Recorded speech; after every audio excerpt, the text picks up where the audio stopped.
सामने आया है आर्यन की हत्या का पूरा क्या सामने आया है?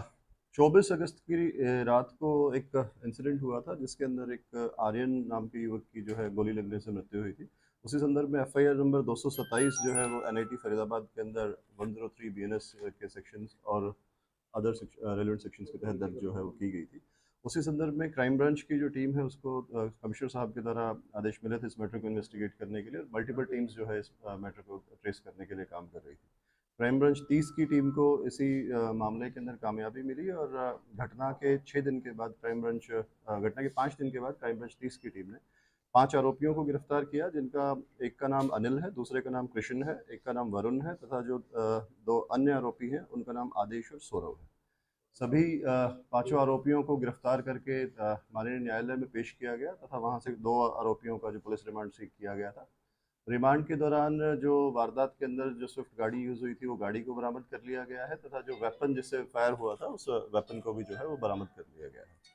सभी आरोपी जो हैं वो फरीदाबाद के रहने वाले हैं, और उनको अभी जो है वो पुलिस कस्टडी के अंदर भेज दिया गया है।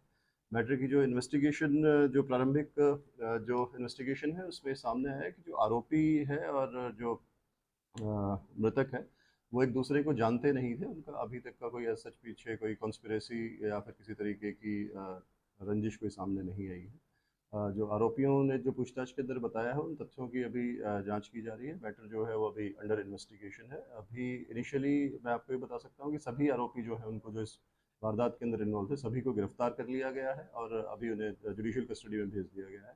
मैटर अभी अंडर इन्वेस्टिगेशन है। अगर नया कोई भी तथ्य आएगा इसमें तो आप लोगों को प्रेस नोट के माध्यम से या फिर इसी प्रेस कॉन्फ्रेंस के माध्यम से बताया जाएगा। आपने कहा ये जानते नहीं थे एक दूसरे को, फिर ऐसे कोई किसी पे भी रैंडमली गोली जो अभी तक इनिशियली जो चीज़ सामने आई है जो पूछताछ के अंदर, ये जो गलतफहमी के अंदर गोली जो है वो चलने की जो बात है वो सामने आई है। जो आरोपी हैं उनको लगा कि ये किसी तरीके कोई आपराधिक व्यक्ति हैं जो किसी आपराधिक वारदात को अंजाम करने के लिए आए हैं, और उन्होंने इसी उसके अंदर उसे प्रोटेक्ट करने के लिए किया। लेकिन जो वर्जन है अभी इसको वेरीफाई किया जा रहा है। मैटर मैंने बताया कि अभी अंडर इन्वेस्टिगेशन है। अगर कोई भी चीज़ क्लियर होगी तो आपको ज़रूर इस बारे में अगर वो आरोपी समझ के कानून व्यवस्था को अपने हाथ पे ले रहे हैं तो क्या वो विजिलेंटे थे?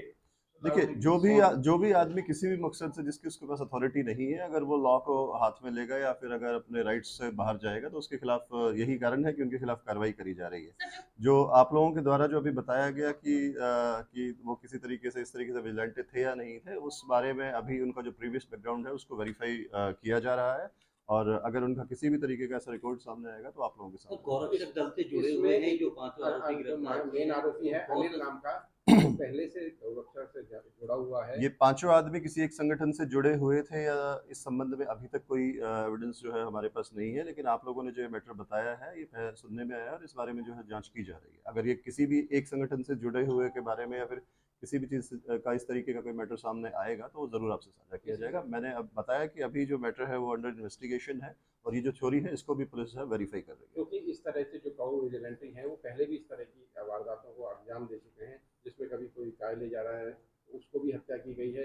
इसमें भी जो सामने आया है कि अचानक से कोई किसी को रिक्वायर नहीं करता। जो अगर कहीं पे भी उसमें फॉर्च्यूनर कार और डस्टर कार की इंफॉर्मेशन मिलने की सूचना थी, जिसमें से डस्टर पर इन्होंने फॉलो किया और उसको ये जो आप वर्जन बता रहे हैं ऐसा कोई भी वर्जन पुलिस के सामने अभी तक नहीं आया है। पुलिस के पास किसी भी तरीके की कोई भी सूचना किसी भी व्यक्ति की तरफ से या फिर किसी भी गाड़ी के बारे में ऐसी कोई पुलिस के पास या फिर कंट्रोल रूम में कोई सूचना जो इस तरीके की नहीं थी। और जो आप बता रहे हैं कि अगर किसी भी व्यक्ति के द्वारा पास्ट में भी अगर ऐसा कोई भी काम कानून के दायरे से बाहर जाकर के अगर किया गया है तो उनके खिलाफ कार्रवाई लगातार होती रही है और भविष्य में भी होती रहेगी। किसी भी आदमी के पास ऐसी अथॉरिटी नहीं है कि वो कानून से बाहर जाकर के किसी भी तरीके का पांचों जो गिरफ्तार हुए हैं इनका बैकग्राउंड क्या है, ये क्या काम करते हैं, कौन लोग? मैंने बताया सभी आरोपी जो हैं ये फरीदाबाद के ही रहने वाले हैं और सभी अपना इंडिविजुअल काम करते हैं, और कोई एक साथ जुड़ करके किसी संगठन के साथ काम करने की चीज़ अभी तक नहीं आई है, और इस एंगल को भी वेरीफाई किया जाएगा। और जो अन्य जो कारण है इसमें हत्या का जो अभी तक सामने आया है उसको वेरीफाई करके और उसी के बाद जो है चालान जो है वो माननीय न्यायालय में दिया जाएगा। ये सभी आपस में दोस्त हैं कि क्या है, सब कैसे कनेक्टेड है सारे आपस में? ये सभी लोग एक दूसरे को जानते हैं और पहले से ही मतलब कि पिछले कुछ वर्षों से एक दूसरे को जानते हैं, दोस्त हैं आपस में, और उस दिन शाम को ये जो थे वहाँ पे गाड़ी में साथ घूम रहे थे और अचानक ये जो इंसिडेंट है वो हुआ है। उनने इस तरीके का कोई इंसिडेंट की जो अभी तक प्लानिंग है वो सामने नहीं आई है। सर ये जो आर्यन के साथ वो वेपन दोस्त कहाँ थे, से आया इनके पास? जो वेपन है इनमें से जो मैंने बताया आपको कि वेपन कस्टडी में जो था रिमांड के दौरान बरामद कर लिया गया है वो इलिसिट वेपन था, लाइसेंसी वेपन नहीं था। और जो वेपन का सोर्स उसको आइडेंटिफाई किया गया है, जिसे गिरफ्तार किया जाएगा।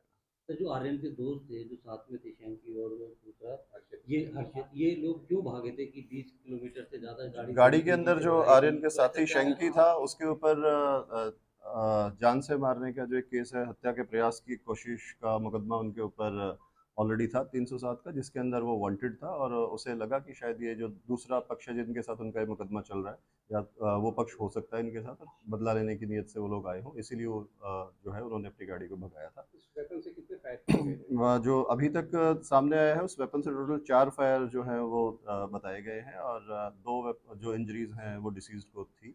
और जो वेपन है उसका फोरेंसिक लैब में भेज करके उसका इंस्पेक्शन कराया जाएगा, और जो चीज़ है उसको रिपोर्ट आने के बाद कोर्ट में दी जाएगी। एसीपी साहब लगातार जीटी रोड पे चढ़ते ही सुनने में आ रहा था कि लगातार फायर करते रहे हैं गाड़ी पर, तो मतलब कि सुनने में ये आ रहा है कि 4 से ज्यादा फायर किए हैं, ऐसा भी कुछ है क्या? नहीं, अभी तक की जो इन्वेस्टिगेशन है और जो इंटरोगेशन है उसके अंदर 4 टोटल फायर जो हैं वो किए गए हैं। और उनमें से कुछ फायर जो है वो पलवल डिस्ट्रिक्ट में पहुंचने के बाद जो जिला पलवल की जुरिसडिक्शन के अंदर हुए हैं। जो डिसीज्ड को जो गोली लगी है वो पलवल जिला के अंदर लगी है, लेकिन ये जो मैटर है ये यहाँ से ही जो चेज़ था वो शुरू हुआ, तो इसलिए क्राइम ब्रांच फरीदाबाद की भी ने इस मैटर को यहाँ की जुरिसडिक्शन होते हुए इस पे काम करते हुए और अपने को सीसीटीवी में गिरफ्तार सर किया। क्या सीक्वेंस आपको मिला, क्योंकि अगर पीछा कर रहे हैं तो आपके पास पूरा सीसीटीवी होगा, और साथ ही साथ गोली सिर्फ एक शख्स ने चलाई, 2 लोगों ने चलाई, कितने लोग फायर? जी, इस मैटर को ट्रेस करने के लिए सैकड़ों जो सीसीटीवी कैमरास हैं उनको चेक क्राइम ब्रांच के द्वारा किया गया था। और जो आप बता रहे हैं अभी तक की जो पूछताछ में और जो इंटरोगेशन में सामने आया, जो सभी राउंड थे वो एक ही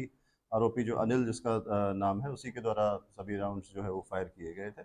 और जो इनका जो चेज ऑफ ये शुरुआत में बड़खल फ्लाईओवर होते हुए और फिर नेशनल हाईवे से होते हुए सीधे पलवल गदपुरी टोल की तरफ ये जो है इनकी मूवमेंट रही थी।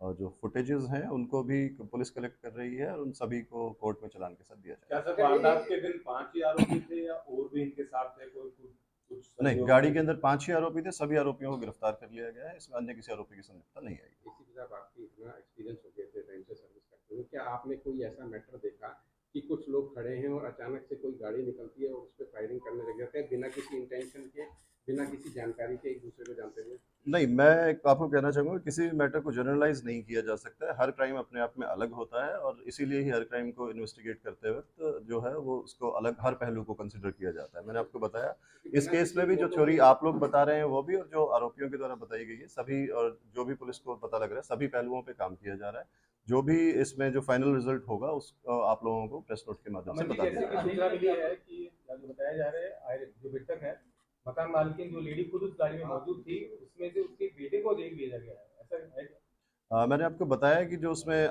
मृतक आर्यन के साथ में जो अन्य आरोपी थे वो 307 के केस के अंदर हत्या के प्रयास के केस उसमें ऑलरेडी दर्ज था। अगर उस केस में उसकी गिरफ्तारी पेंडिंग थी, उसमें हो सकता है कि उसको गिरफ्तार किया गया हो। इस केस में जो गाड़ी में सवार थे उनमें से किसी भी व्यक्ति को गिरफ्तार नहीं किया गया है। अन्य 5 युवक जो गाड़ी चलाने वाले स्विफ्ट गाड़ी के अंदर थे उन सभी को गिरफ्तार किया गया है। जो मृतक के साथ गाड़ी में थे उनकी संलिप्तता इस मैटर में कोई नहीं आई है। Thank you. Thank you.